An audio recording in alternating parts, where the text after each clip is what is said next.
A Getro International tem a missão de congregar líderes de todos os segmentos sociais por meio de um programa de capacitação e de partilha de conhecimentos socioculturais e inteligência socioespiritual, potencializado através do estímulo constante da sua rede de relacionamento.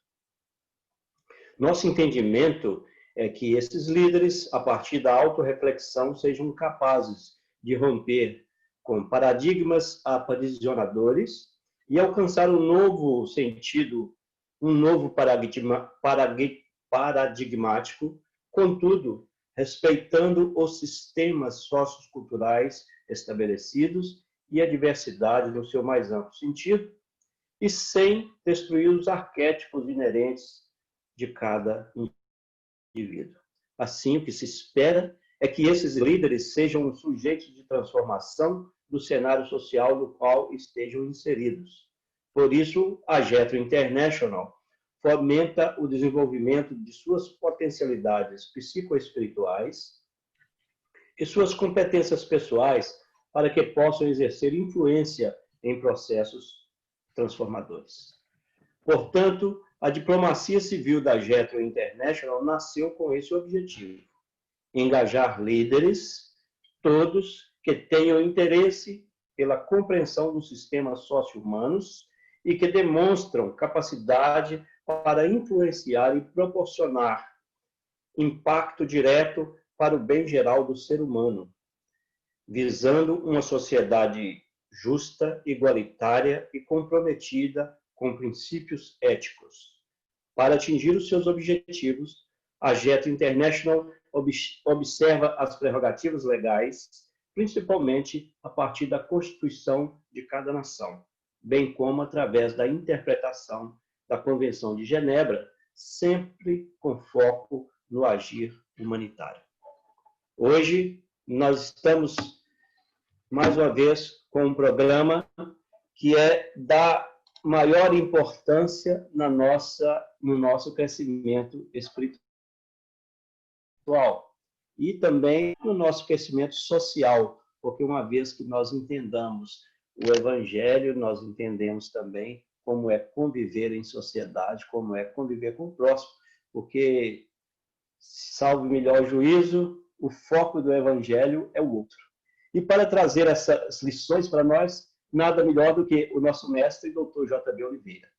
Dr. J.B. é advogado, foi conselheiro da OAB de São Paulo em 3 gestões, é jornalista, ex-presidente da imprensa, da Associação Paulista de Imprensa, é ex-vice-presidente da imprensa oficial do Estado de São Paulo, que é responsável pela edição, impressão e distribuição do Diário Oficial do Estado, é professor nas áreas de comunicação, direito, perícia judicial e arbitragem.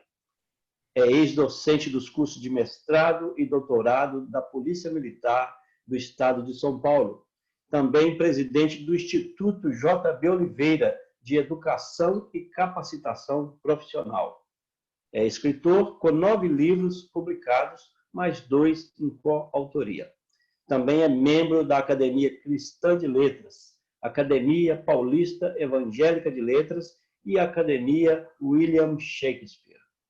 Membro do Instituto Histórico e Geográfico de São Paulo, é também juiz arbitral e perito judicial. E, para coroar, é diplomata civil humanitário e capelão internacional pela Getro International. J.B. Oliveira, a palavra é sua e faça o bom uso como é de costume. Muito obrigado, meu querido irmão, colega, 2 vezes colega advogado e colega juiz arbitral. Com muita honra. Obrigado a você. Em seu nome, eu estendo o agradecimento à equipe da nossa Getro, cumprimentando por esse trabalho que a Getro vem realizando, tão extraordinário, no campo das relações humanas e humanitárias. Agradeço a cada um dos companheiros presentes. Alguns já justificaram sua ausência hoje em função de outros compromissos. Nós entendemos isso perfeitamente. Sabemos que há uma grande quantidade de lives, teleconferências, telereuniões e por aí afora. Desde que nós começamos a nos adaptar ao novo normal, e o novo normal inclui esse aparato, cresceu muito o número de reuniões telepresenciais. Isto é muito bom, porque nós demos um avanço. Pessoas que jamais entrariam nessa esfera da internet foram obrigadas a entrar e gostaram. Então, temos que conviver com isso, porque isso é o nosso futuro. É o presente e o futuro. Nós precisamos lembrar a vocês sempre que há um convênio estabelecido entre Getro e Instituto JB Oliveira. Por esse convênio, quem fizer o curso de capelão, de capelania, pela Getro, recebe o nosso curso de juiz arbitral. Até porque há uma complementaridade nesses dois cursos. Eles são muito próximos. A justiça arbitral é aquela que procura minimizar os efeitos de uma contenda, porque enquanto a justiça comum, a justiça convencional, resolve de uma maneira impositiva, o juiz tem competência para isso, essa é a sua função. Ele determina qual é a parte vencedora e, consequentemente, a perdedora, e sempre há o recurso da parte que não foi agraciada com a vitória.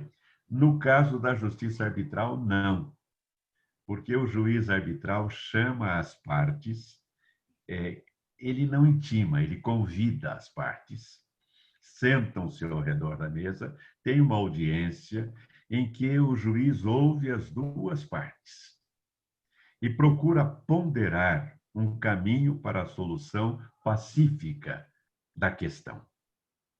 Ao final, quando chega-se a um acordo, ele lavra a sentença e ali está encerrada a questão, está encerrada a pendência.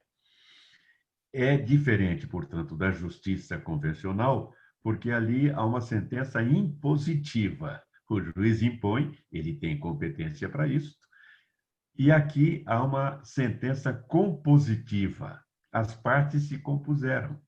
E do instante em que se compuseram, não há razão para recorrer.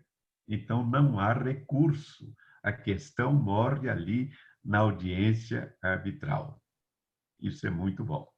E outras vantagens mais. O preço é muito menor. Para a empresa é muito vantajoso porque não há publicização do ato.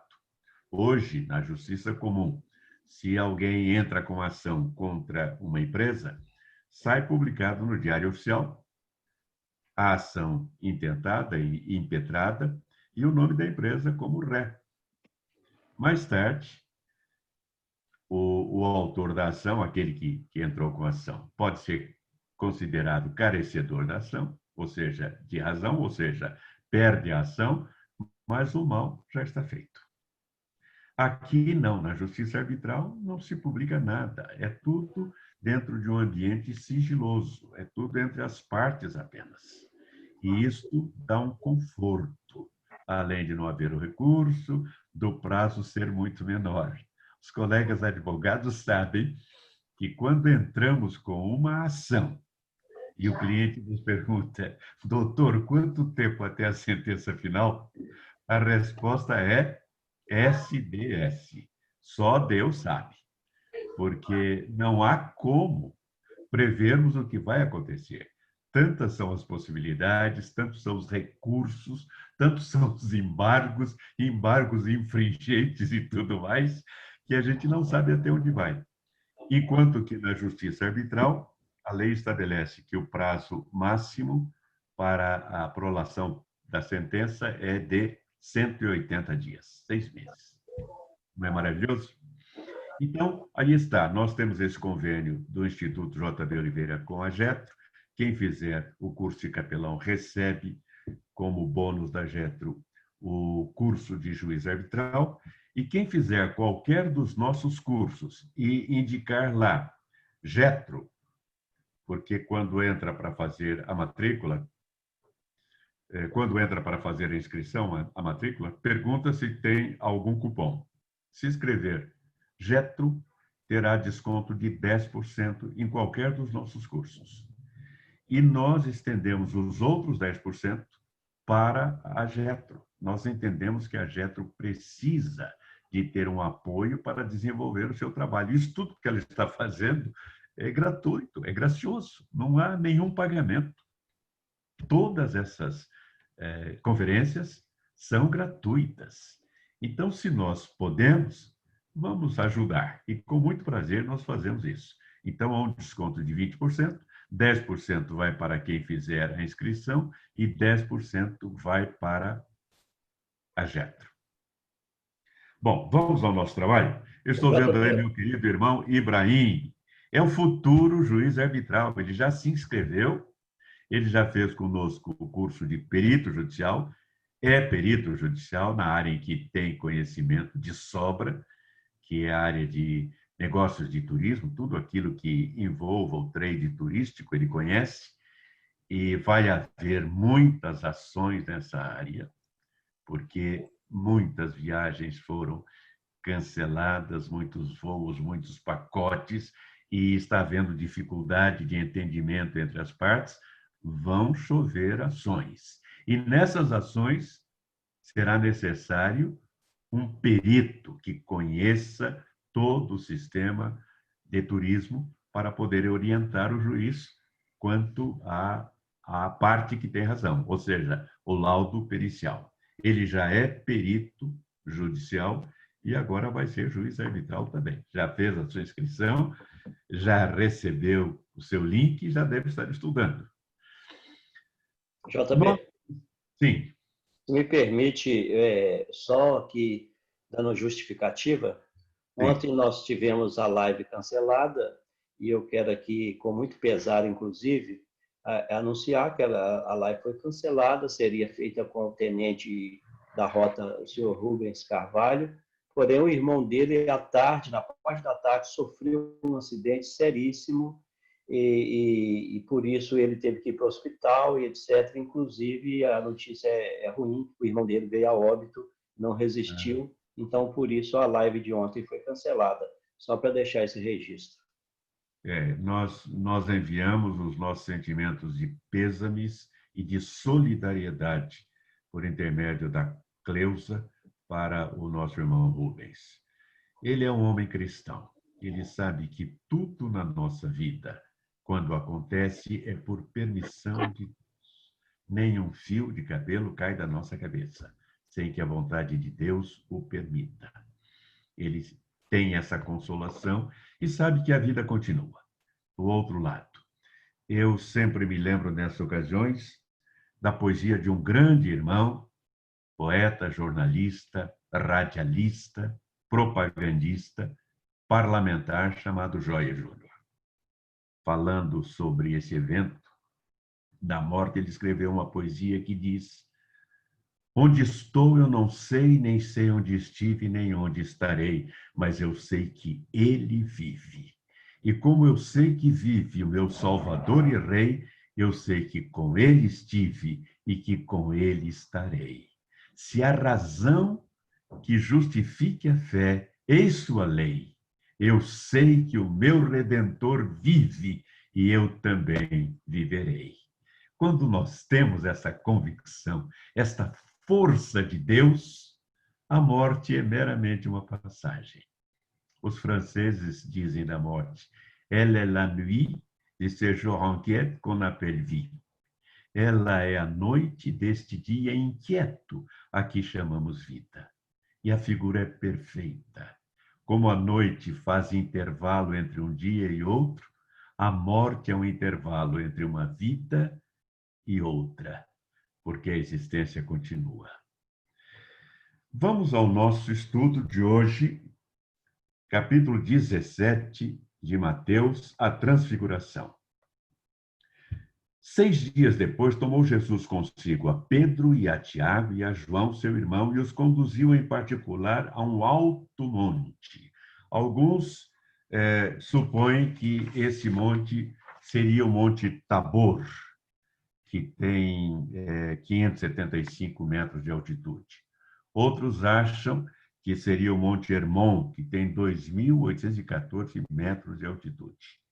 O Monte Hermon é aquele que está lá no Salmo 33, é como o orvalho que desce sobre o Monte de Hermon e que desce à terra.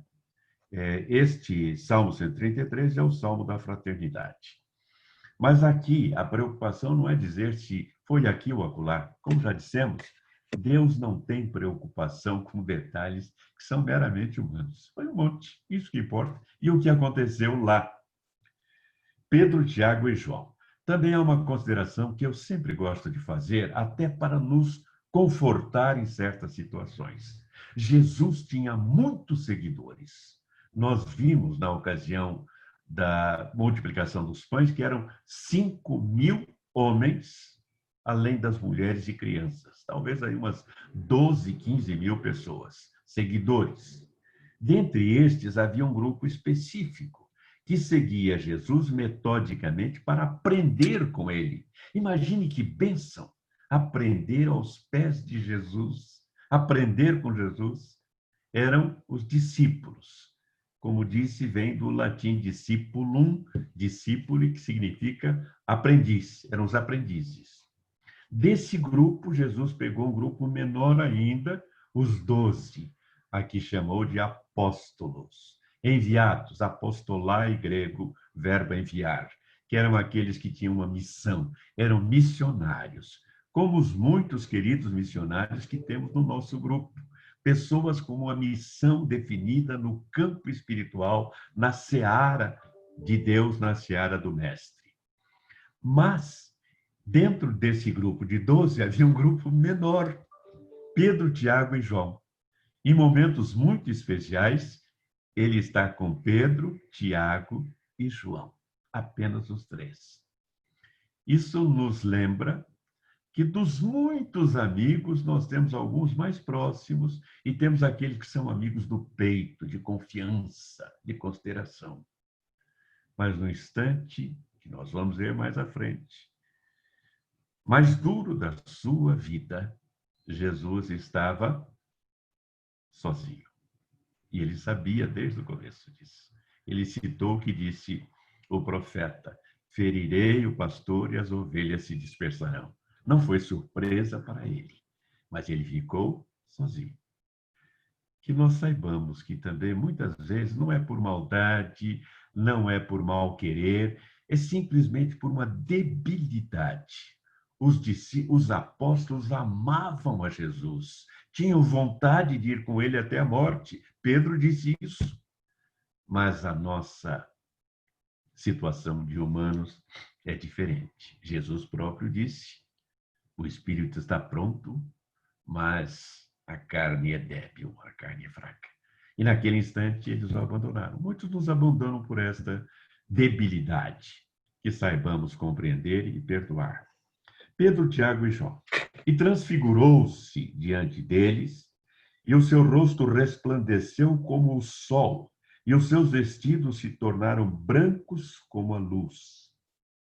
E eis que lhes apareceram Moisés e Elias falando com ele.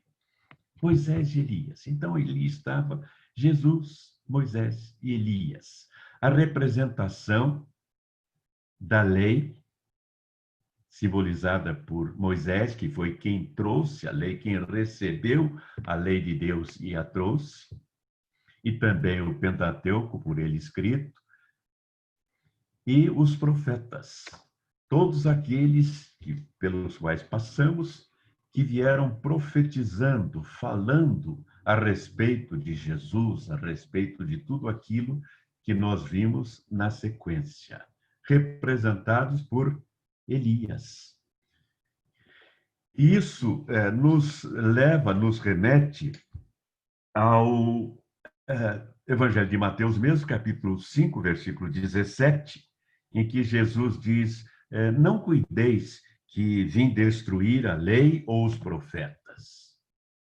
Não vim abrogar, isto é, revogar, mas cumprir. E também o que está nesse mesmo livro de Mateus, no capítulo 22, versículo 40. Aliás, 22 começa no versículo 34. Bom, nós chegaremos lá, então não vamos nos adiantar, não. Mas é a pergunta que faz a Jesus um doutor da lei. Qual é o grande mandamento? Assim está em Mateus. Em Marcos, a pergunta é: qual é o primeiro de todos os mandamentos? E Jesus responde: o primeiro mandamento, o maior de todos os mandamentos, é este: amarás ao seu Senhor teu Deus de todo o teu coração, de toda a tua alma, de toda a tua força, de todo o teu entendimento e a teu próximo como a ti mesmo. Eu uso aqui um processo mnemônico. Lembram disso? Mnemônico. Para ajudar a memória. Vem do nome do deus grego da memória, Mnemos. Mnemos era o deus da memória. Então, todo o processo, todo o sistema para ajudar a lembrar é mnemônico. Coração, alma, fé e entendimento. Café. Amarás ao Senhor teu Deus com café. Todo o teu coração, tua alma, tua força, teu entendimento. E o segundo, semelhante a este, igual a este, com o mesmo valor deste, é: amarás a teu próximo como a ti mesmo. Assim está em Mateus, assim está em Marcos, com uma pequena diferença. Em Lucas, a diferença é um pouquinho maior, porque Lucas está lá no capítulo 9, a partir do versículo 23, também essa pergunta formulada um pouquinho diferente. E aí aquele que perguntou, o doutor da lei que perguntou, pergunta: quem é o meu próximo? Se eu tenho que o amar como a mim mesmo, quem é o meu próximo? Sabem como Jesus respondeu? Se ele tivesse dado uma resposta direta, objetiva, teria se perdido certamente no número de tantas respostas que nós recebemos. Mas ele usou o seu método de falar por figuras, por ilustrações. E ele contou uma das mais extraordinárias, tocantes e profundas parábolas dos evangelhos. A parábola do bom samaritano. É ali que ele narra, então, em Lucas, capítulo 9, a parábola do bom samaritano, para que pudesse o seu indagador entender quem era o próximo. Quem é o meu próximo? Jesus conta aquela parábola bonita, que você já conhece, e ao final ele pergunta: qual destes três, isto é, do sacerdote, do levita ou do samaritano, qual destes três foi o próximo daquele homem que estava caído? E aquele que o indagara disse: o que usou de misericórdia para com ele. Compreendeu a lição pela figura que Jesus transmitiu. Por isso, dizem os orientais que uma figura vale mais do que 1000 palavras.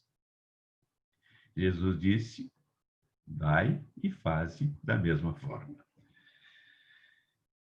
E Pedro, tomando a palavra, disse: Senhor, bom é estarmos aqui. Se queres, façamos aqui 3 tabernáculos. Um para ti, um para Moisés e um para Elias. Eles entenderam que iria haver uma permanência, mas aquele era apenas um instante. Aliás, em Lucas, fala que eles falavam sobre, esses 3 conversavam e falavam sobre a morte de Jesus.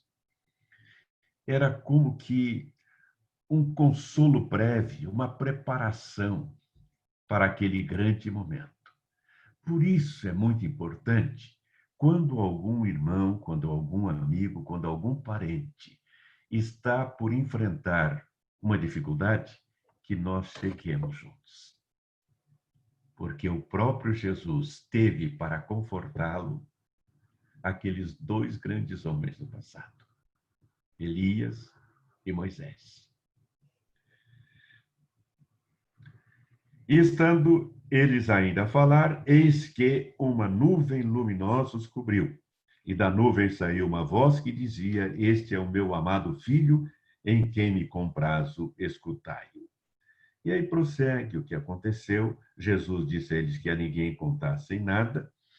E mais tarde os seus discípulos, está aqui no versículo 10 do capítulo 17, os discípulos interrogaram: por que dizem então os escribas que é mister que Elias venha primeiro? E Jesus, respondendo, disse-lhes: em verdade, Elias virá primeiro e restaurará todas as coisas. Mas digo-vos, Elias já veio e não o conheceram, mas fizeram-lhe tudo o que quiseram. Assim farão eles também padecer o Filho do Homem. Então entenderam que falava de João Batista. A seguir, há um episódio interessante. Começa no versículo 14. Aqui, nesta Bíblia, João Ferreira de Almeida, o título desse pequeno episódio é A Cura de um Lunático. Lunático. Na Bíblia de Jerusalém, o título é A Cura de um Epilético. Lunático. Se formos ao dicionário para ver o que é lunático, diz que é alguém afetado pela lua, pelos efeitos da lua. Mas haverá algum efeito da lua? Nós sabemos que do sol, sim. A insolação é um problema muito sério. O câncer de pele pode ser provocado ou prejudicado pela luz solar, pela intensidade e a exposição por muito tempo da luz solar. Mas a Lua não tem esse poder. Só que o Salmo 121, versículo 6, diz: o sol não te molestará de noite, de dia, nem a lua de noite. O sol não te molestará de dia, nem a lua de noite. Eu tive a atenção chamada para esse versículo há muitos anos, quando ouvi um sermão de um índio chamado Patrício Lili. Um índio que tinha sido civilizado, aprendeu o português perfeitamente, aprendeu o inglês, falava perfeitamente o inglês e o português, e numa prédica que ele fez, eu tive a oportunidade de ouvir, ele falou a respeito disso. Nós, os índios, entendemos a força da lua. Porque quando vamos fazer alguma coisa, um plantio, por exemplo, nós conhecemos qual é a lua própria para isso. Se é a lua cheia, se é a lua nova. Quando vamos colher alguma coisa, nós colhemos na época certa, da lua cheia. Então, há uma influência da lua sobre nós. E também, o próprio dicionário fala que é indivíduo de humor inconstante, ou que é dado a divagações, que vive no mundo da lua. Temos bastante gente nessa situação, vivendo no mundo da lua. Aqui é um epilético, e Jesus o cura. O pai desse moço diz: trouxe-o aos seus discípulos e não puderam curá-lo. E Jesus respondendo disse: ó geração incrédula e perversa, até quando estarei eu convosco e até quando vos sofrerei? Trazei-mo aqui. E repreendeu Jesus o demônio que saiu dele, e desde aquela hora o menino sarou. Então os discípulos, aproximando-se de Jesus em particular, disseram: por que não podemos nós expulsá-lo? E Jesus lhes disse: por causa da vossa pouca fé. Porque em verdade vos digo que se tiverdes fé como um grão de mostarda, lembram que Jesus diz que é a menor de todas as sementes, como um grão de mostarda, direis a este monte: passa daqui para acolá, e há de passar, e nada vos será impossível. É só ver o procedimento dos discípulos ao lado de Jesus, caminhando com Jesus dia a dia, e a sua fraqueza na fé, a sua debilidade. Ora, se eles caminhando com Jesus, vivendo ao lado de Jesus, aprendendo com Jesus, tinham fraqueza na fé, o que diremos nós? Mas se tivermos fé do tamanho de um grão de mostarda, diremos a esse monte, move-te daqui para lá, e ele o fará. Devemos ter sempre em mente que a Bíblia usa de figuras, particularmente Jesus. Qual a importância de você mover um monte de terra daqui para lá? Nenhuma. Ele se refere a dificuldades, a preocupações, a problemas, a tormentas, aquilo que aflige a nossa vida. Isso é que ele diz que é uma montanha, que é um monte. Mas se tivermos fé do tamanho de um grão de mostarda, nós removeremos tudo isso. Depois nós temos Jesus pagando o tributo. Chegando eles a Cafarnaum, aproximaram-se de Pedro os que cobravam as didracmas, que era o imposto recolhido em favor das autoridades. O vosso mestre não paga as didracmas? Disse ele sim. E entrando em casa, Jesus se lhes antecipou. Isto é, Jesus já sabia, não havia novidade para ele. Que te parece, Simão? De quem cobram os reis da terra o tributo ou o censo? Dos seus filhos ou dos alheios? Disse-lhe Pedro, dos alheios. Disse-lhe Jesus, logo estão livres os filhos. Mas para que os não escandalizemos, vai ao mar, lança o anzol, tira o primeiro peixe que subir, e abrindo-lhe a boca, encontrarás um estáter. Toma-o e dá-o por mim e por ti. Jesus tinha meios de fazer com que todas as coisas acontecessem.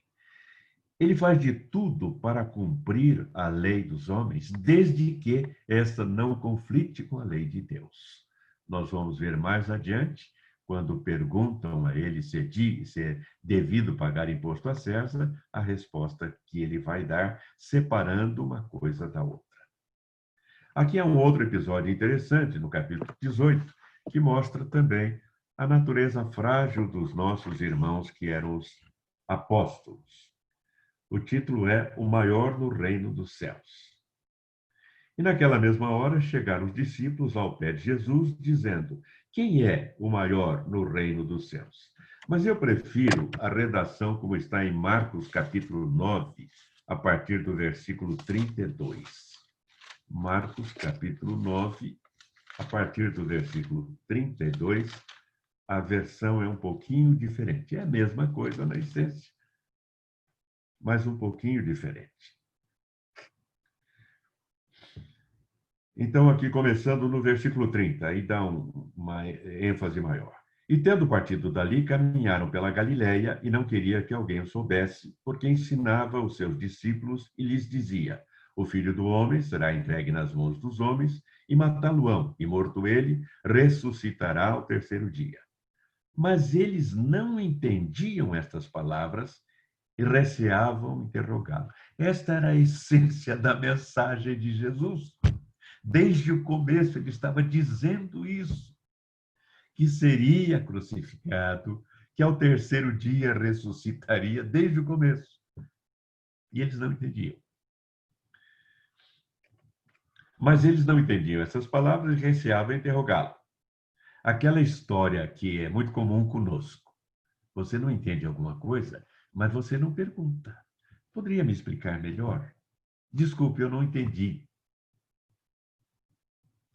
No treinamento, eu digo que se você quiser fazer uma checagem para saber se a pessoa entendeu ou não, não adianta perguntar, o senhor entendeu?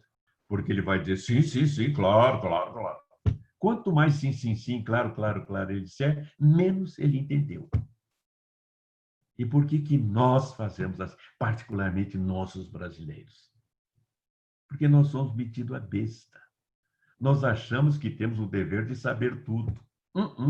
Eu sei tudo era um almanaque que desapareceu lá nos anos 50. Ninguém sabe tudo. E não é ruim nem feio confessar, eu não entendi. Por gentileza, pode me explicar? Vejam, eles estavam tendo a oportunidade de esclarecer qualquer dúvida com Jesus E aqui está escrito que receavam interrogá-lo. Versículo 33. E chegou a Cafarnaum, e entrando em casa, perguntou-lhes: que estáveis vós discutindo pelo caminho?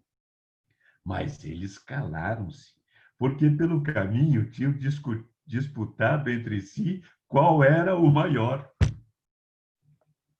Vaidade das vaidades, diz o pregador, tudo é vaidade.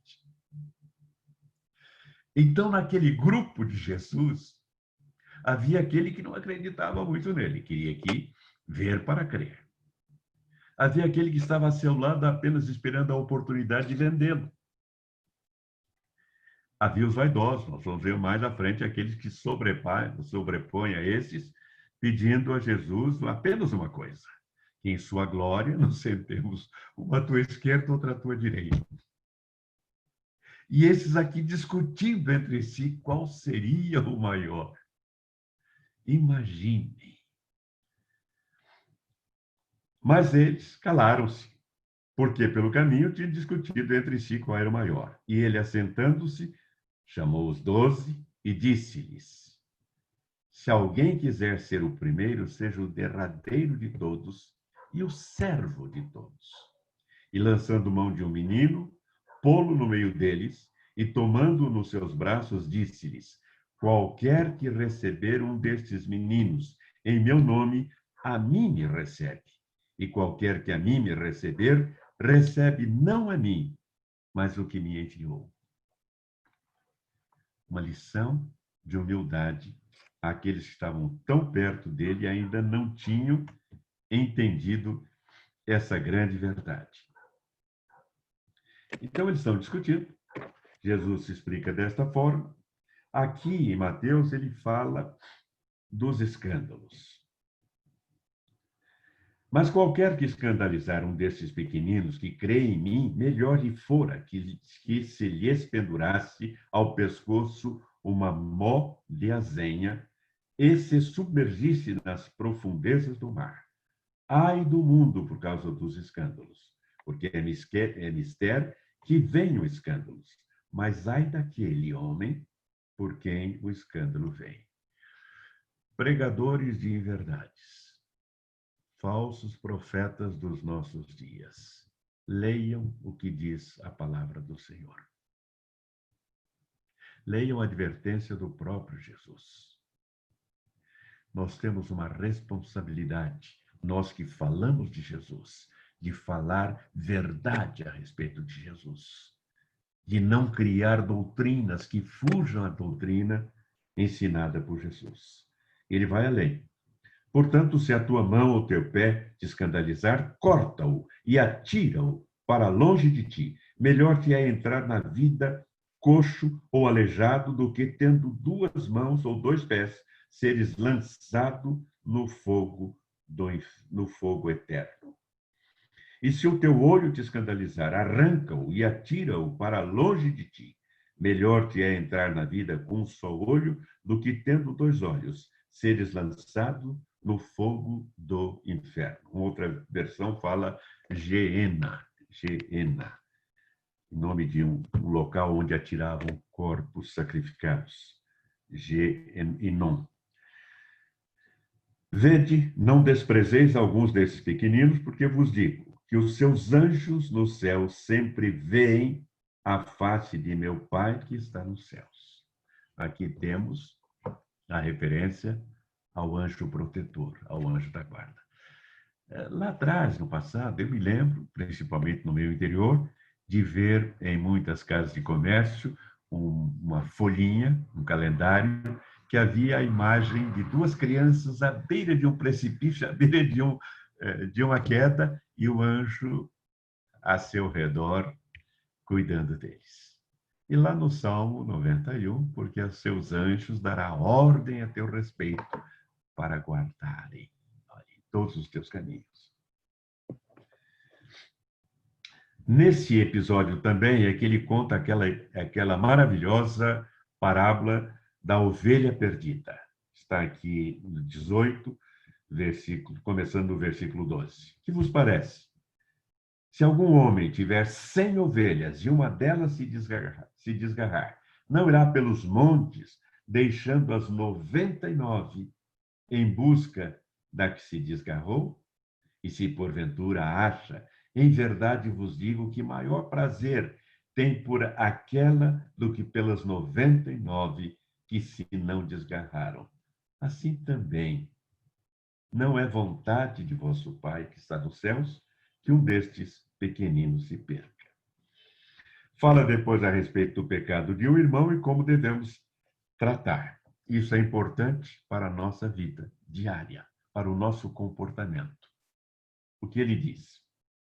Ora, se teu irmão pecar contra ti, vai e repreende-o entre ti e ele só. Só os dois, converse com ele. Se te ouvir, ganhaste a teu irmão. Mas se não te ouvir, leva ainda contigo um ou dois, para que pela boca de 2 ou 3 testemunhas toda a palavra seja confirmada. Segunda etapa, 2 pessoas para ajudar no aconselhamento. E se não escutar, dize-o à igreja. E se também não escutar a igreja, considera-o como um gentil e publicano. Em verdade vos digo que tudo que ligardes na terra será ligado no céu, e tudo que desligardes na terra será desligado no céu. Aí. Temos essa paciência? Temos esse procedimento? Ou já vamos logo chutando a jaca, metendo o pé na jaca e fazendo aquele escarcéu? É o que muita gente faz. E aí perde a seu irmão, perde a tranquilidade da comunidade, divide a comunidade, quando seria tão fácil seguir o ensino de Jesus. Volto a repetir aquilo que diz lá São Tiago.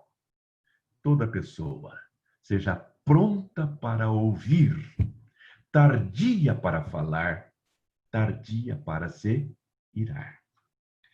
Mais ainda, ele diz aqui, também vos digo que se 2 de vós concordarem na terra acerca de qualquer coisa que pedirem, isso lhe será feito por meu Pai, que está nos céus. O poder de uma oração em conjunto.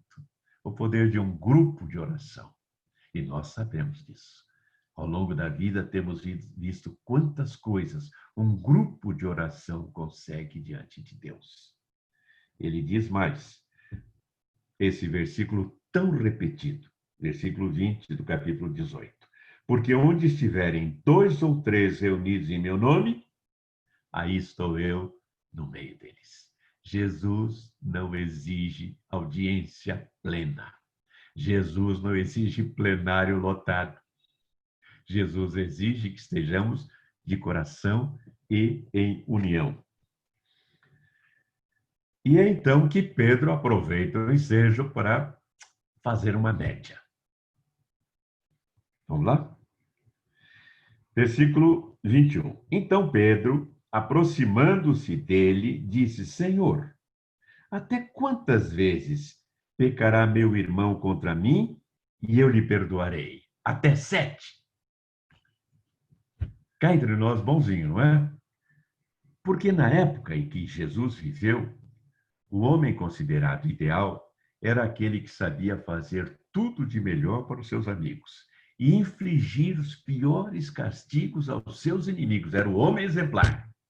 Tratar com toda a bondade os amigos e com toda a crueldade máxima os inimigos. Jesus ensinou que não é isso. Nós vimos lá atrás. Eu, porém, vos digo, amai aos vossos inimigos. Pedro, então, vale-se de uma outra bondade muito comum. Errou uma vez, eu perdoo. Alguns perdoam 2 vezes. Outros perdoam 3. Mas perdoam dizendo, olha, a primeira vez eu perdoei. A segunda também eu perdoei. A terceira, agora não. Espera um pouquinho. Eu não tenho sangue de barata.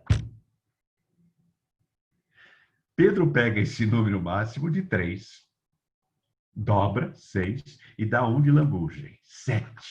Olha que bonzinho. Enquanto alguns não perdoam nem uma vez, outros perdoam 2, perdoam 2 vezes, outros perdoam 3 vezes, Ele pega os 3, multiplica por 2 e mais 1. Pensou, Jesus vai dizer, você é ótimo, Pedro. Isso mesmo, é assim que se faz. Foi o que Jesus disse. O que Jesus responde para ele? Não te digo que até 7, mas até 70 vezes 7. E Mateus diz assim, Lucas diz assim, até 70 vezes 7 no dia. Vamos lá? Lucas capítulo 17.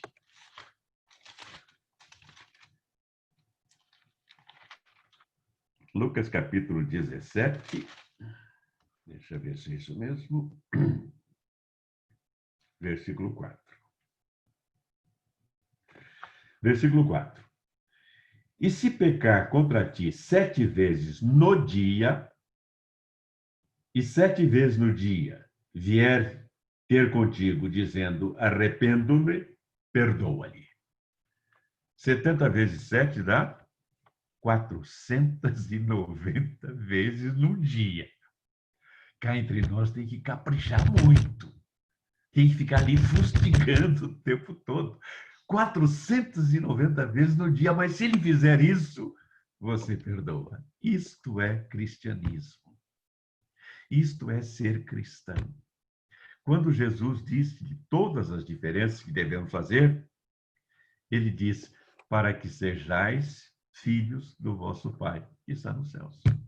E se amardes só os vossos amigos, o que estáis fazendo de vantagem? Nada. Até os publicanos fazem isso. Lembra do que eu comentei naquela ocasião? Odiar a quem nos ama é diabólico. E há quem faça isto e chegue a matar a pessoa que o ama. Amar a quem nos ama é animal.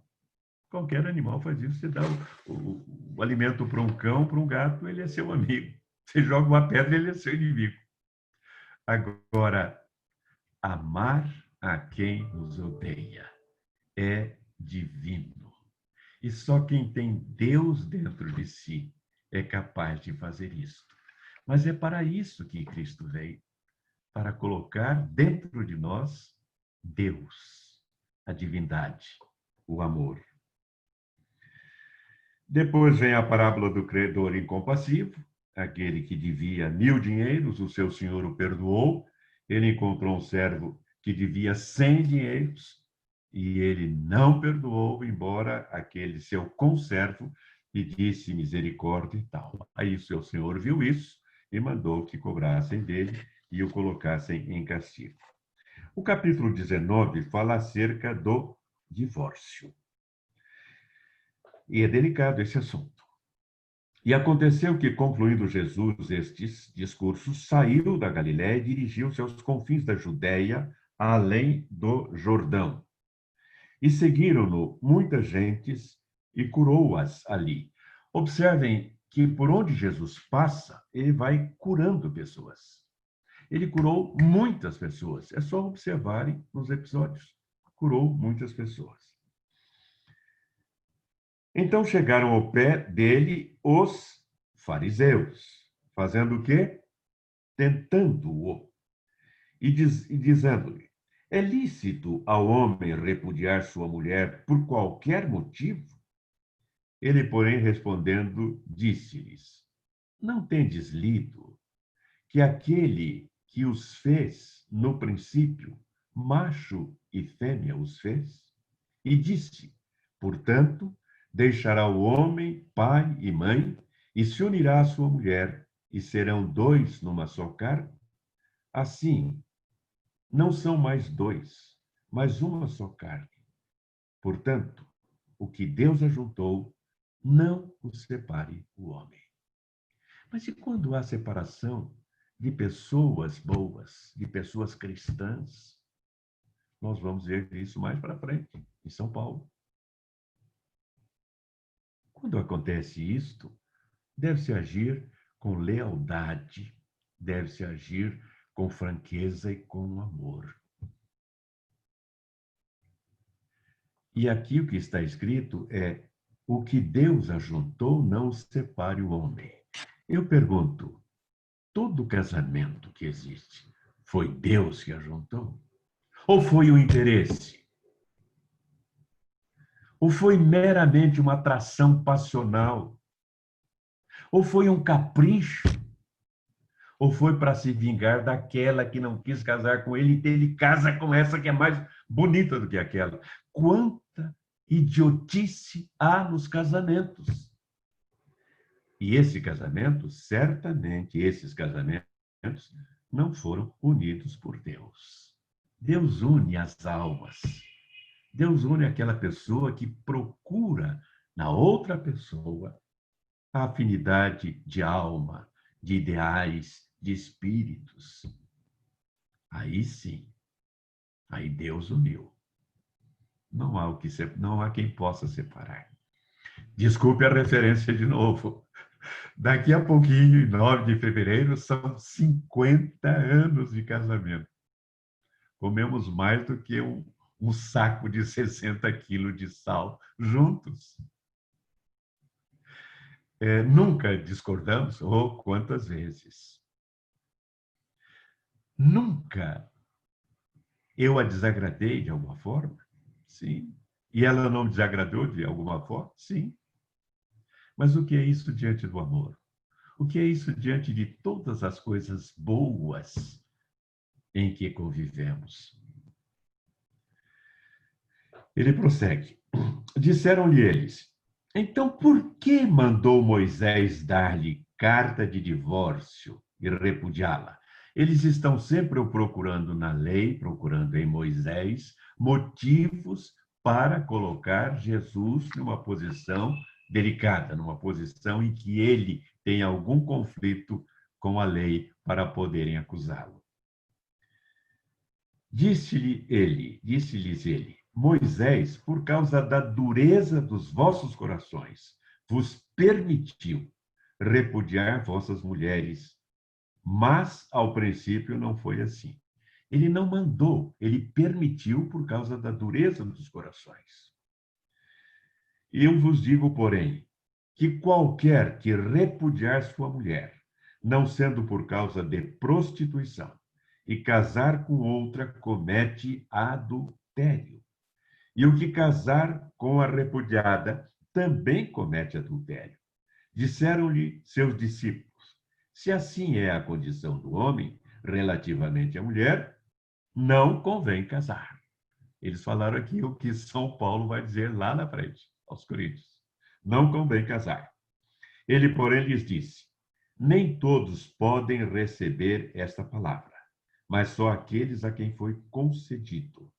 Porque há eunucos que assim nasceram do ventre da mãe.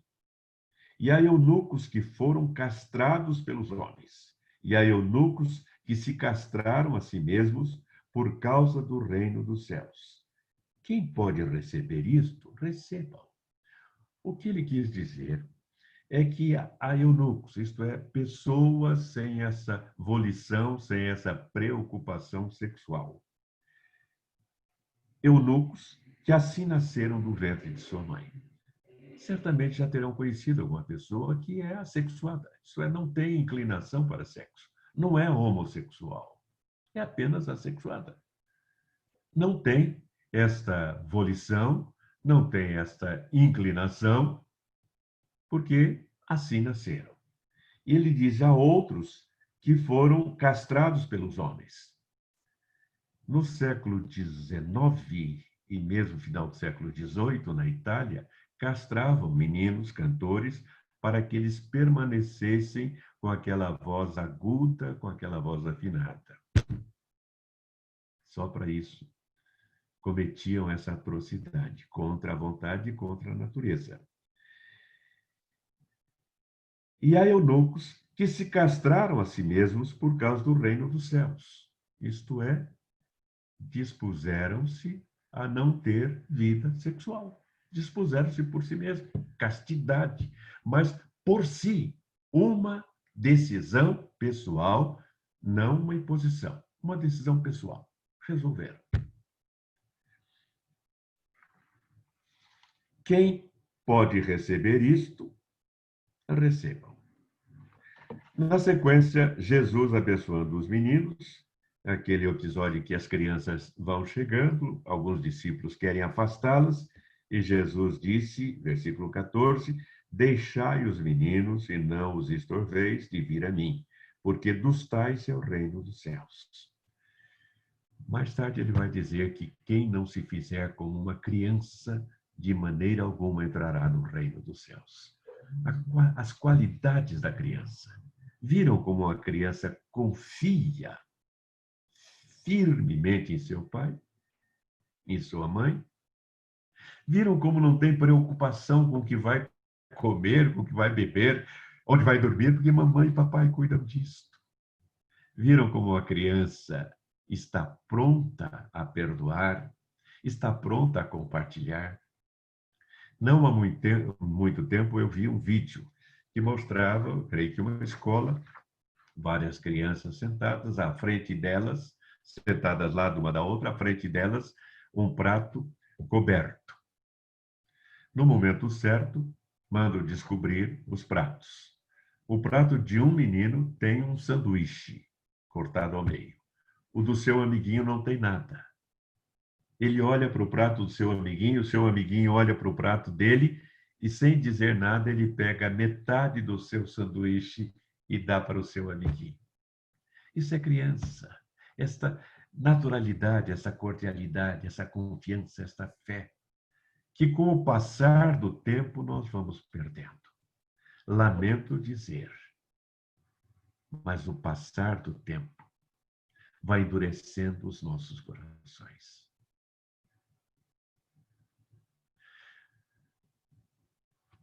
Se nós compararmos o Davi adolescente com aquela fé profunda em Deus, desafiando um gigante guerreiro e dizendo, tu vens a mim com espada e lança, mas eu vou a ti em nome do Senhor dos Exércitos, e sem temor nenhum vai, enfrenta e vence.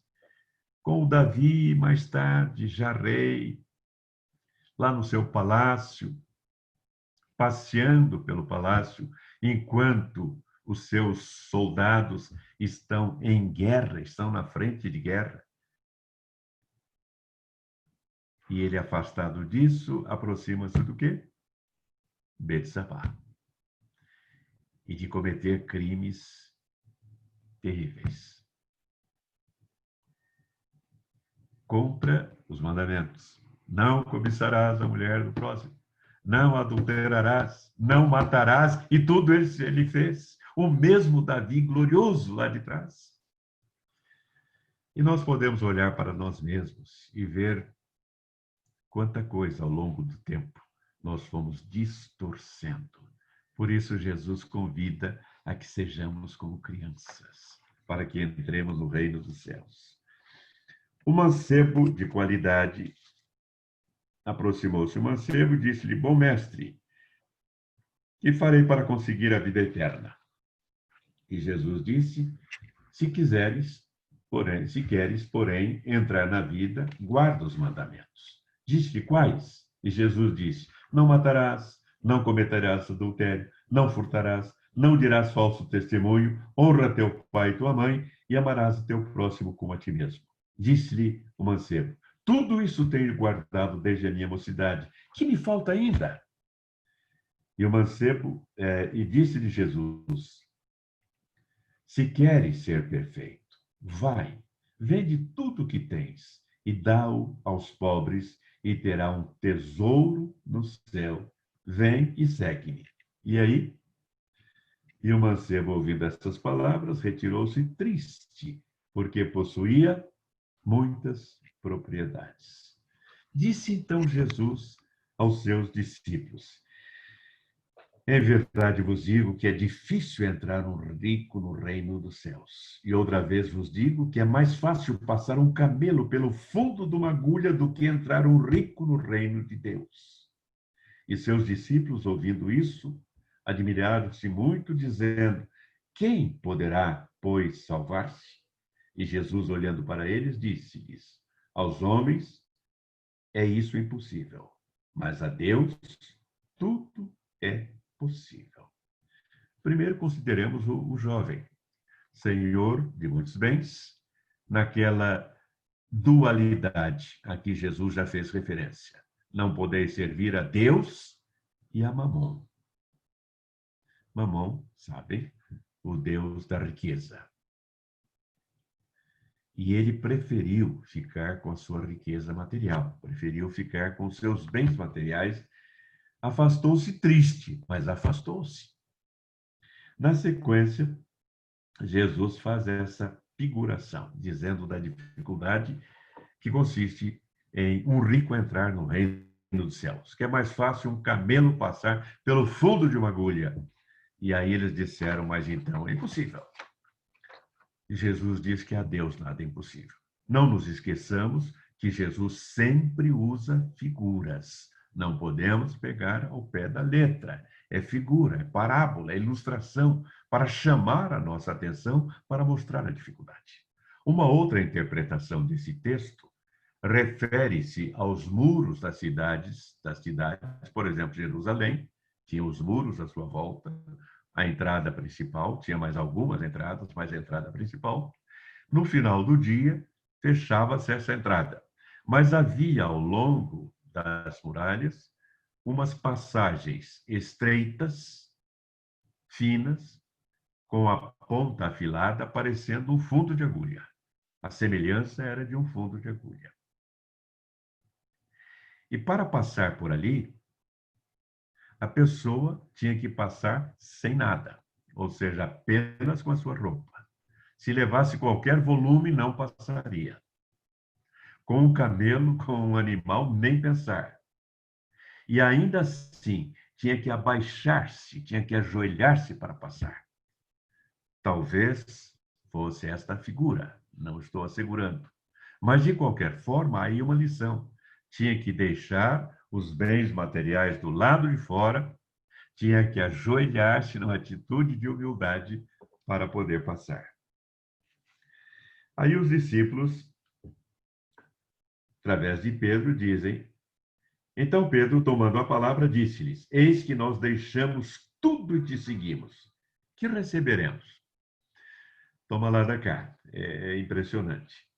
E Jesus disse-lhes: em verdade vos digo que vós, que me seguistes quando na regeneração o Filho do Homem se assentar no trono de sua glória, também vos assentareis sobre 12 tronos para julgar as 12 tribos de Israel. Talvez pensando nisso, Tiago e João vão pedir privilégio. E todo aquele que tiver deixado casas, ou irmãos, ou irmãs, ou pai, ou mãe, ou mulher, ou filhos, ou terras, por amor de meu nome, receberá 100 vezes mais e herdará a vida eterna. Porém, muitos primeiros serão os derradeiros, e muitos derradeiros serão os primeiros. Ele nos está dizendo que todos os primeiros serão os derradeiros, e todos os derradeiros serão os primeiros. Muitos, alguns. Em seguida, mais uma parábola dos trabalhadores e das diversas horas de trabalho. E aí vem o estilo parabólico. Porque o reino de Deus é semelhante. Sempre ele faz essa semelhança, que é a característica da parábola. A um homem, pai de família, que saiu de madrugada e a assalariar trabalhadores para a sua vinha. E ajustando com os trabalhadores a 1 dinheiro por dia, mandou-os à sua vinha. E saindo perto da hora terceira, viu outros que estavam ociosos na praça. E disse-lhes: ide vós também para a vinha e dar-vos-ei o que for justo. E eles foram. Saindo outra vez, perto da hora sexta e nona, fez o mesmo. Vamos explicar que essas horas era como era contado o tempo. Começava no nascer do sol. Em princípio, 6 horas da manhã. Então, 6 horas era a hora primeira. 9 horas era a hora terceira. 12 horas era a hora sexta. 15 horas era a hora nona. E 18 horas era a 12ª hora. Aqui foi uma hora antes disso, na hora 1/10. Encontrou outros que estavam ociosos e perguntou-lhes: por que estáis ociosos todo dia? Disseram-lhe eles: porque ninguém nos assalariou. Então faltava uma hora, hora nona, hora 1/10, hora 11, faltava uma hora para o encerramento do expediente, que seria às 18 horas, hora 12. Disseram-lhe eles: porque ninguém nos assalariou. Disse-lhes ele: ide vós também para a vinha e recebereis o que for justo. E aproximando-se a noite, diz o senhor da vinha ao seu mordomo: chama os trabalhadores e paga-lhes o jornal, começando pelos derradeiros até os primeiros. E chegando os que tinham ido perto da hora 1/10, receberam um dinheiro cada um. Vindo, porém, os primeiros, cuidavam que haviam de receber mais, mas do mesmo modo receberam um dinheiro cada um. E recebendo, murmuravam contra o pai de família. Esse negócio de murmuração por ganhos é muito antiga, muito antiga. As pessoas, às vezes, não estão preocupadas com o que elas ganham, mas com o que o outro ganha. E Jesus diz exatamente isto. Dizendo: esses derradeiros trabalharam só uma hora, e tu os igualaste conosco, que suportamos a fadiga e a calma do dia. Mas ele, respondendo, disse a um deles: amigo, não te faço agravo. Não ajustaste tu comigo um dinheiro? Toma o que é teu e retira-te. Eu quero dar a este derradeiro tanto como a ti. Ou não me é lícito fazer o que quiser com o que é meu? Ou é mal ao teu olho, porque eu sou bom? Assim, os derradeiros serão primeiros e os primeiros derradeiros, porque muitos são chamados, mas poucos escolhidos. A hora que quiser alguém converter-se a Jesus, será bem-vindo. Não precisa ser de criancinha. Não precisa ser por toda a sua vida. Se no último instante se converter, é o trabalhador da última hora. Jesus o aceita da mesma forma. Receberá o mesmo galardão, a mesma glória. E é aqui que chegamos ao pedido dos filhos de Zebedeu. Está aqui no capítulo 20, começando no versículo 17. E subindo Jesus a Jerusalém, chamou de parte os seus 12 discípulos no caminho e disse-lhes: eis que vamos para Jerusalém, e o Filho do Homem será entregue aos príncipes dos sacerdotes e aos escribas, e condená-lo-ão à morte. Está aí um mapa certinho, sem falha nenhuma, como Jesus já vinha falando. Ele sabia exatamente o que ia acontecer. E o entregarão aos gentios, para que dele escarneçam, e os açoitem, e crucifiquem, e ao terceiro dia ressuscitará. Então se aproximou dele a mãe dos filhos de Zebedeu, com seus filhos, adorando-o e fazendo-lhe um pedido.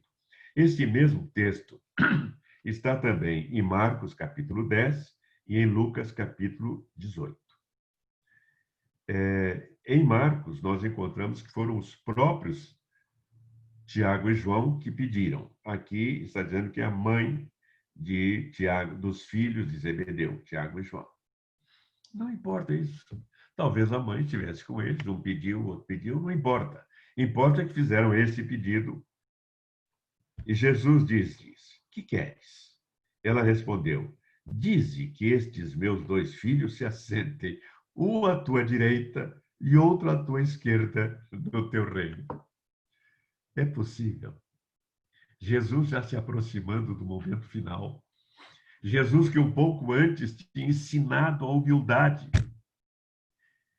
Jesus que havia censurado porque eles estavam discutindo qual seria o maior no reino dos céus, eles têm a disfarçatez, ou para usar um termo da nossa gíria, tem a cara de pau de chegar diante de Jesus e pedir só isso. Então vai ser você no centro, eu à direita, meu irmão às coisas. Depois os outros. Como se chama isso? Sede de poder.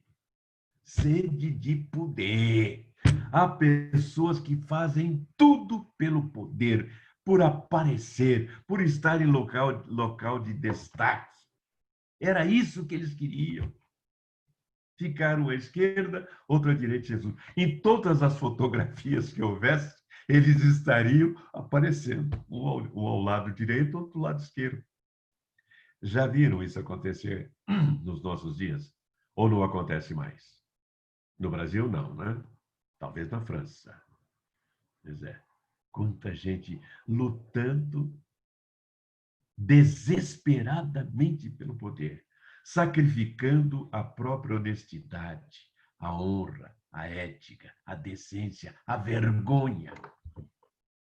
Já vinha de lá. Jesus, porém, respondendo, disse: Não sabeis o que pedis.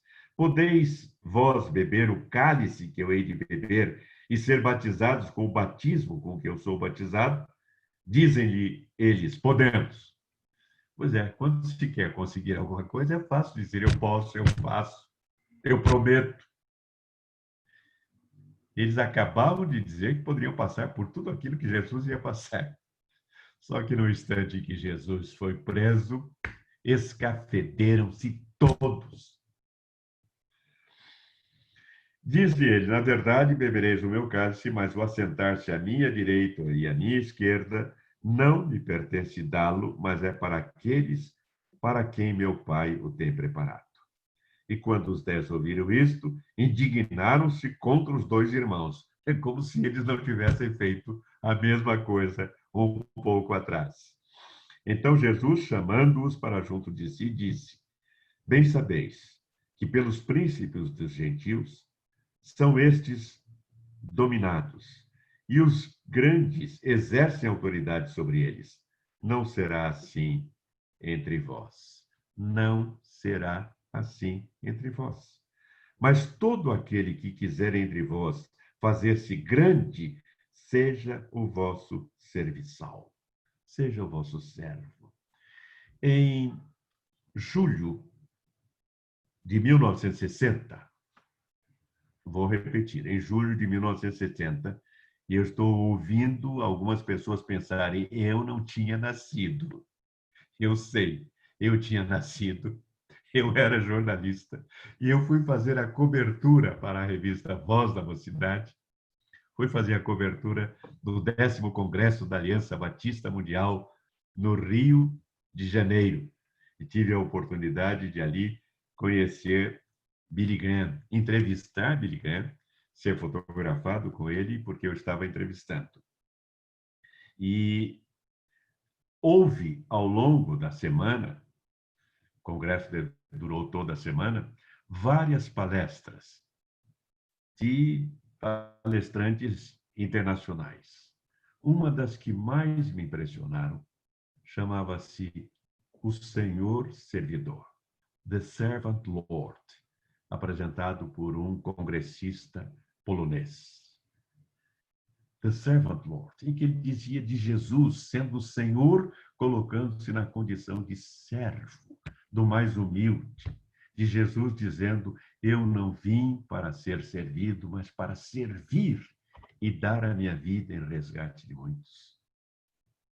A outra palestra também nesse rumo que me impressionou muito se chamava The Lord, o Senhor que nos livra. The Lord who, não me lembro agora o texto todo em inglês, mas era uma coisa extraordinária, falando desta humildade de alguém que, vindo de Deus, coloca-se na condição de servo para mostrar a humildade. E aí ele conclui no versículo 28. Bem como o Filho do Homem não veio para ser servido, mas para servir. The Lord who set us free. The Lord who set us free. O Senhor que nos dá liberdade, o Senhor que nos livra, foi a outra palestra. Bem como o Filho do Homem não veio para ser servido, mas para servir e para dar a sua vida em resgate de muitos. Depois vem os 2 cegos de Jericó, estão aqui também em Marcos e Lucas. Lá em Lucas fala que é um cego, aqui são dois, mas não importa. O que importa é que eles pedem a Jesus, eles clamam a Jesus. Lá em Lucas diz que é um cego que ouve Jesus se aproximar e pede: Jesus, Senhor, filho de Davi, tem misericórdia de mim. E Joia Júnior, falando a esse respeito, diz numa poesia, de que eu lembro só esse pedacinho, que ele dizia: Senhor, Jesus, filho de Davi, tem misericórdia de mim. E diziam: cala-te, louco, e em teu silêncio, cala-te, tolo, e em teu silêncio encontrarás consolo. E é o que muitos dizem quando nos veem clamando diante de Deus, dobrando os joelhos. Não perca tempo, não perca tempo. Como a mulher de Ló, como a mulher de Jó, amaldiçoa esse teu Deus e morre. Mas Jó persistiu. Assim como o cego persistiu e os cegos persistiram. E Jesus perguntou: que quereis que vos faça? Disseram-lhe: Senhor, que os nossos olhos sejam abertos. Então Jesus, como sempre, movido de íntima compaixão, tocou-lhe nos olhos e logo viram e o seguiram. O capítulo 21, vamos ter que parar por aqui, fala da entrada triunfal de Jesus em Jerusalém. E nós vemos que aqui vai se cumprir profecias, especialmente aquela de Zacarias, capítulo 9, versículo 9. Dizei à filha de Sião: eis que o teu rei te vem, manso e assentado sobre uma jumenta e sobre um jumentinho, filho de animal de carga. Mas falaremos sobre isso na próxima semana.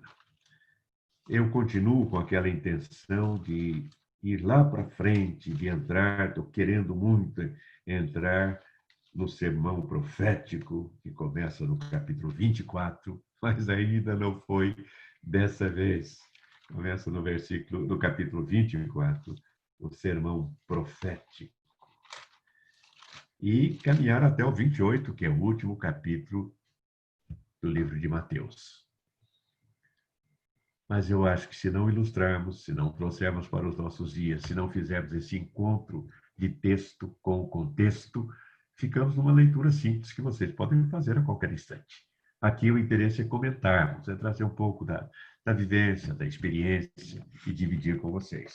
E dividir agora também quando nós abrimos para perguntas, para observações, para complementações. Temos entre nós muitas pessoas que conhecem profundamente a Bíblia.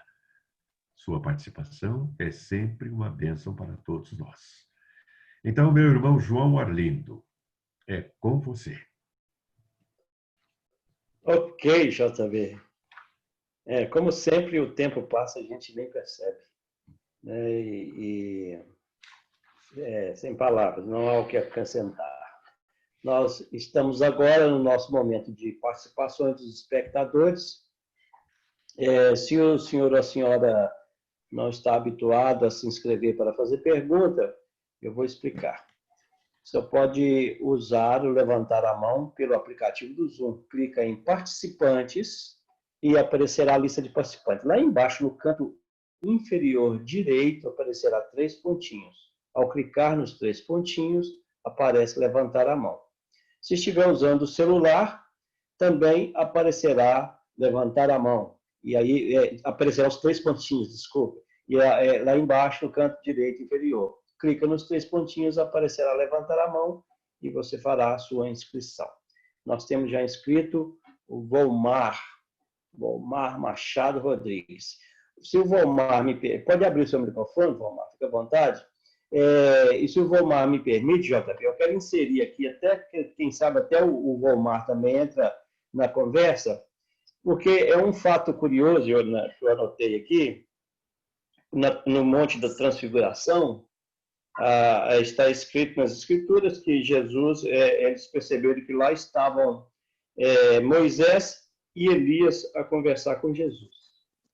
E tem um fato comum entre esses três personagens, que é a morte, né? O Moisés, a Bíblia diz que ele morreu no deserto e que Deus o sepultou e ninguém sabe onde, né? Então, é uma morte misteriosa. Elias não morreu, foi arrebatado. E Jesus morreu, mas ressuscitou. Então, eu só notei a sua curiosidade, e aí o Palmar também fica à vontade, além do que ele vai falar aí, se quiser falar a respeito. Seja bem-vindo, Palmar. Boa noite, senhor Arlindo, senhor JB. A minha pergunta justamente seria essa. Eu ia perguntar para o senhor JB por que Moisés e Elias, que muitas vezes foi perguntado e eu não sabia responder. Eu achava que eram pela importância deles na história, né? E hoje tive a resposta, né? O senhor JB, né, com toda a sua sabedoria, ele nos fala que um representava e outros profetas. Então, a minha pergunta foi respondida, né? Eu fiquei muito feliz e isso agora eu posso passar para as pessoas que me perguntarem, né, uma resposta mais correta, né? Sim. E isso mesmo que o senhor está falando, senhor João Arlindo, também, né, é muito importante isso, porque justamente um não passou pela morte, foi levado vivo, e o outro foi sepultado por Deus, nem sabe, né, onde foi. Até próprio Satanás queria saber lá em Judas, né? Ele pergunta, né? Porque ele queria saber, quem sabe, para poder, né, fazer como que fosse mais uma pessoa a ser idolatrada, né? Muito bom, Omar, muito bom. Fico feliz de ter respondido. Pois não. Moisés, né? Eu fico feliz de ter podido responder, porque eu também, quando encontro alguma coisa assim, eu fico procurando responder, procurando nos textos, nos diversos textos, uma razão para isto.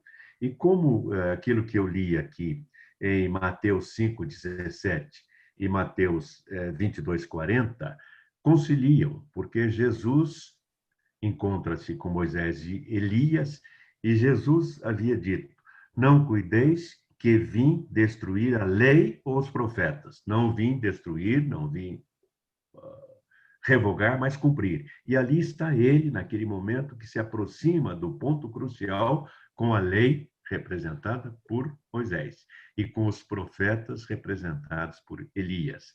E também no versículo 40, quando ele responde falando da importância do amor a Deus como o maior mandamento, e ao próximo como a si mesmo, ele diz: destes dois mandamentos dependem toda a lei e os profetas. Então, ele faz esta explicação, esta confirmação de que ele estava ali com o representante da lei, com o representante dos profetas. Não nos esqueçamos que na Bíblia hebraica nós temos 3 divisões.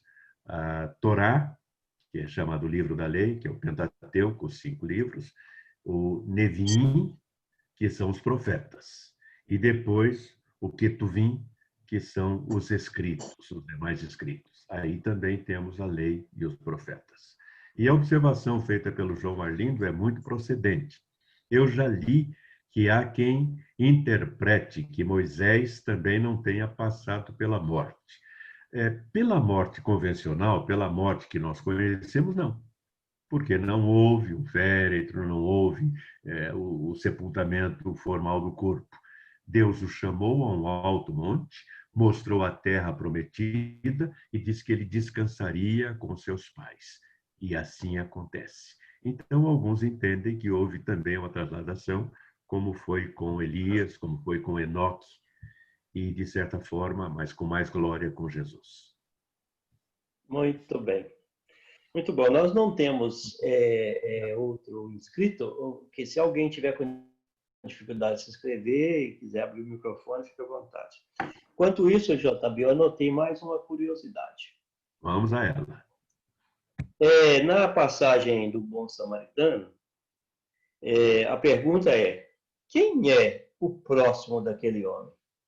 E na nossa vida social, a gente normalmente fala assim: temos que ajudar o próximo. Temos que ajudar o próximo. E no meu conceito sobre essa passagem bíblica, seria dizer o seguinte: eu sou o próximo a ajudar alguém. É isso. É isso. Ver o outro lado, né? Ver o outro Exatamente. lado. Eu sou o próximo para ajudar. É que nós temos sempre um modo de posicionar de maneira mais favorável a nós. Numa música popular, o compositor diz: perdão foi feito para a gente pedir. Lembra disso? Perdão foi feito para a gente pedir. E muita gente acha que é isso mesmo, que perdão foi feito para a gente pedir. Não. Perdão foi feito para a gente conceder. Nós temos que conceder o perdão. E uma outra observação dessa polaridade diferente é que a cultura oriental, representada em Confúcio, ensina que nós não devemos fazer ao outro aquilo que não queremos que o outro nos faça. Está correto, não devemos fazer para não ter essa mesma troca. Mas Jesus é de outro sentido, é proativo. Devemos fazer aos outros o que queremos que os outros não façam. Não basta apenas não fazer para evitar que tenhamos essa volta, mas sim em fazer para que, voltando, volte o bem. Tiago esclarece bem isso, dizendo: aquele, pois, que sabe fazer o bem e não faz, comete pecado. A omissão é um pecado. Nós percebemos que a exigência para o verdadeiro cristão, ela é mais severa. Para o não cristão, basta não fazer o mal. Para o cristão, é necessário fazer o bem. É esse mesmo Tiago que diz que a fé sem obras é morta. Muito bem. Não é maravilhosa essa Bíblia? Não é maravilhosa a palavra de Deus? Não é uma resposta para toda e qualquer pergunta que tenhamos? Não é algo superior a toda a filosofia humana, a toda a sabedoria humana, que tem que ser valorizada, sem dúvida, a toda a ciência, mas ela supera, e supera de forma suave, com amor. Vinde a mim, todos vós que estáis cansados e oprimidos, e eu vos aliviarei. É isso, meu irmão. Bom, agora nós teremos a participação da Zane Grey. Oh, que maravilha, que satisfação.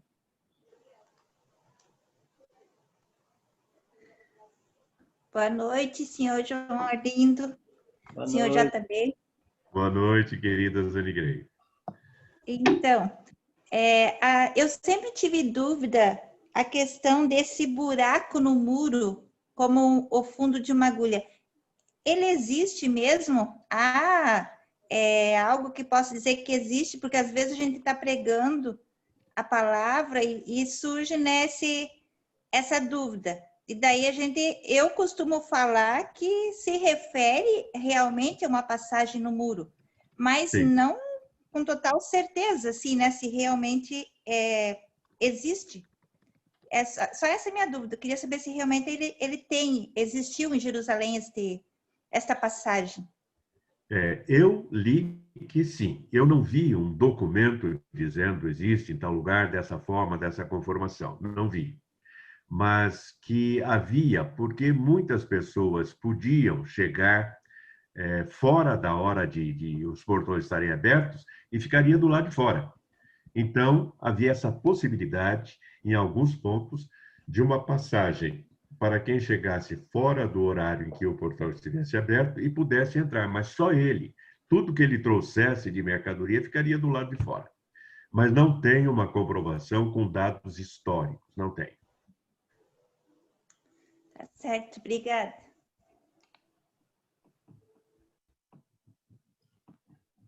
Muito bem.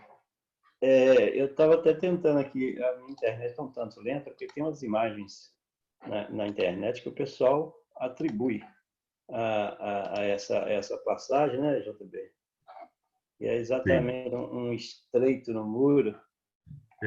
A minha internet não está ajudando aqui, não. Então, vai ficar para a próxima. Bom, não temos mais nenhum inscrito. Então, nós vamos aqui, eu vou aqui mostrar uma chamada. Quer falar, JB? Não, por favor, pode falar. Só fazer essa chamada aqui. Se tem alguém na sala que ainda não conhece a JETRO, fique à vontade para poder deixar o seu contato no nosso WhatsApp, para fazer parte da elite da capelania civil, da diplomacia civil e da capelania internacional da JETRO. Só lembrando também que, como o JB falou no início, a JETRO firmou uma parceria com o Instituto JB Oliveira, e todo aquele que se ingressar na JETRO, fizer o curso da JETRO de Diplomacia Civil e Capelania Internacional, ganhará o curso de juiz arbitral do Instituto JB Oliveira. E também aquele que se ingressar nos cursos do Instituto JB Oliveira terá um desconto de 10%, e o Instituto repassará 10% do valor pago à JETRO International. Então, é uma parceria de ajuda mútua para que nós possamos também, como eu disse no início, um dos objetivos da JETRO International é fomentar o líder para que ele possa estar proativamente atuando na sociedade onde ele está inserido. E os cursos do Instituto JB Oliveira traz oportunidade de trabalho real para que nós, nesse momento de complexidade, possamos estar incrementando a nossa renda. E o curso da JETRO International te posiciona no meio social para que você possa ter mais facilidade de abertura de portas. A frase que eu trouxe hoje é uma frase do próprio Jesus, que está lá em Mateus 19, 26. Para o homem é impossível, mas para Deus todas as coisas são possíveis. Então, às vezes, você pensa que não tem jeito, espere para ver, né? Basta crer. E, continuando, eu quero chamar a atenção para as nossas próximas lives. Amanhã, quinta-feira, JB trará aqui uma sumidade. Nem vou falar, vou deixar para ele mesmo falar.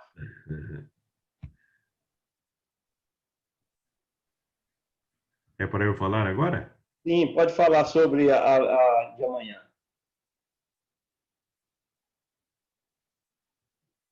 Está sem som, JB.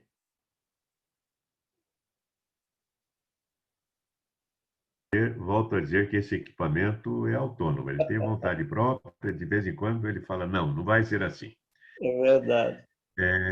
O nosso programa Líderes de Êxito surgiu com o objetivo de mostrar pessoas que obtiveram êxito em suas carreiras, em seu trabalho, em sua vida, como exemplo para as novas gerações.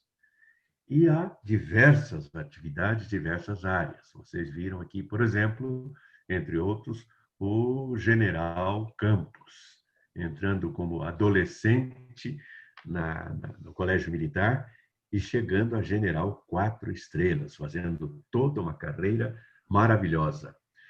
E agora eu vou trazer também um líder de êxito no campo do judiciário. Ele se formou em Direito com 22 anos.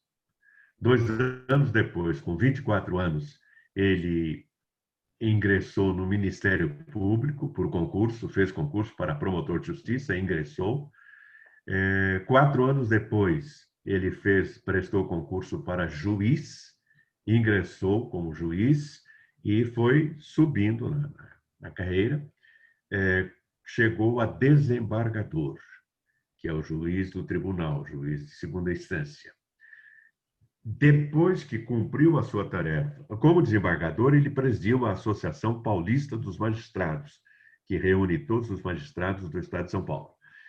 E depois foi eleito entre os colegas como presidente do Tribunal de Justiça de São Paulo, que é o maior tribunal de justiça do mundo. Imaginem a responsabilidade. Terminou seu tempo de serviço ativo, pediu aposentadoria em 2018 e, em seguida, foi nomeado pelo governador do estado para assumir a Secretaria de Estado de Justiça e Cidadania, que é uma secretaria muito importante, é uma secretaria estratégica. Amanhã ele vai falar a respeito disso. Ele se chama Paulo Dimas de Bellis Mascaretti. É também professor universitário e um homem com conhecimento extraordinário que poderá motivar muitas pessoas. E é importante porque ele falará aqui amanhã para nós, não seremos muitos, e alguns já adultos, já com a carreira definida e tudo mais. Mas, em seguida, esse material vai para o YouTube, e aí circula pelo mundo todo, e circula por muito tempo, e vai atingir os jovens que estão sempre pesquisando. E é aí que nós queremos atingir jovens, como o nosso querido Herbert, que é um jovem advogado, que pode perfeitamente ingressar nessas carreiras, tanto do Ministério Público como da magistratura. É esse o objetivo e pedimos que compareçam, venham, tragam amigos, convidados, convidem jovens, convidem acadêmicos de direito, convidem jovens advogados e vamos aproveitar a experiência, o conhecimento e a luta que ele desenvolveu, sempre vitorioso, obtendo êxito. Espero essa colaboração de vocês amanhã. Muito bem. E na terça-feira que vem nós teremos Mulheres de Êxito com a Cleusa Badanai e ela apresentará aqui a empresária do ramo da moda, senhora Nívia Bronchini. Na quarta-feira que vem, como de costume, JB continuará nos guiando em uma viagem pela Bíblia. E no dia 6, terça-feira, 6/10 já, a Cleusa apresentará o 13º Fórum Cidadão Policial e trará para nós o tenente músico Júlio Versolato, vai contar a sua história. No dia 7/10, quarta-feira, uma viagem pela Bíblia com o Dr. JB Oliveira. E no dia 8/10, mais uma vez na série Líderes de Êxito, Dr. JB Oliveira trará a professora Cristiane Carbone, que é uma artista plástica de primeiríssima qualidade. Não é, JB? É verdade. Os quadros dela parecem fotografia. É. Vocês terão oportunidade, porque ela enviou alguns exemplos, e vocês terão oportunidade de ver o trabalho dela retratando, pintando lugares históricos como o Museu do Ipiranga, o Palácio do Governo, o Palácio da Justiça, etc. E estão presentes em várias partes do Brasil e de outros países, inclusive aí de Portugal. É verdade, ela está aqui mesmo. Muito bom. Então, nós chegamos ao final. Eu vou passar a palavra ao JB para fazer as considerações finais. Só quero ler aqui uma mensagem deixada pela doutora Francis. Uma figura vale mais do que 1000 palavras. Quando tivermos algum parente ou amigo necessitado, é bom que cheguemos, nos aproximemos. Se tiverdes fé, como um grão de mostarda, e disser a uma montanha, passa de lá para cá, ela se moverá. Então, ela dá aqui uma dica, se tiver com algum amigo necessitado ou parente, chegar devagarinho, contar uma historinha e incentivar a fé da pessoa. Muito bem, JB, consigo para fazer as considerações finais. Obrigado. Tem também a palavra da Sivonei, né? Sivonei. deu uma mensagem aqui falando da beleza da Bíblia, que realmente a Bíblia é extraordinária. A Bíblia é o livro dos livros. Esse é Ivonei. Realmente a Bíblia é o maior livro que existe para mim. Amo ler e escutar sobre ele aqui nessas palestras com o JB, então é muito bom. Que bom, eu fico muito feliz de ter amigos que nos acompanham nesta viagem maravilhosa pela Bíblia. Agradeço a todos vocês e vamos continuar. Eu tenho querido ir adiante, mas parece que assim a gente vai se detendo em pontos turísticos, como faria o meu querido amigo Ibrahim, mostrando aqui e acolá uns pontos turísticos e depois prosseguindo. E tudo aqui é turístico, tudo aqui é maravilhoso. Não há um só capítulo que nós digamos, esse eu posso deixar de lado.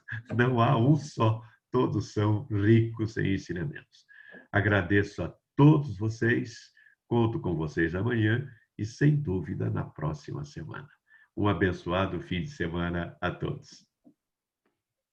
Amém. Muito obrigado, JB. Obrigado a todos que estão conosco, que estiveram aí à disposição para nos acompanhar.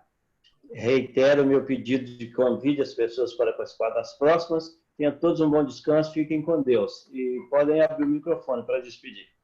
Igualmente. Um abraço, JB. Adorei. Obrigado, querida Lúcia. Um abraço a todos. Shalom. Graça e paz. Graça e paz, irmão. Boa noite a todos. Boa Amanhã noite, já tenho compromisso, não vou poder participar, mas pretendo na próxima semana participar. Ok, bom compromisso. Boa noite, obrigada. Obrigado a você, Regina. Muito obrigado. Com licença de todos, eu vou encerrar a sala. Tenham todos um bom descanso.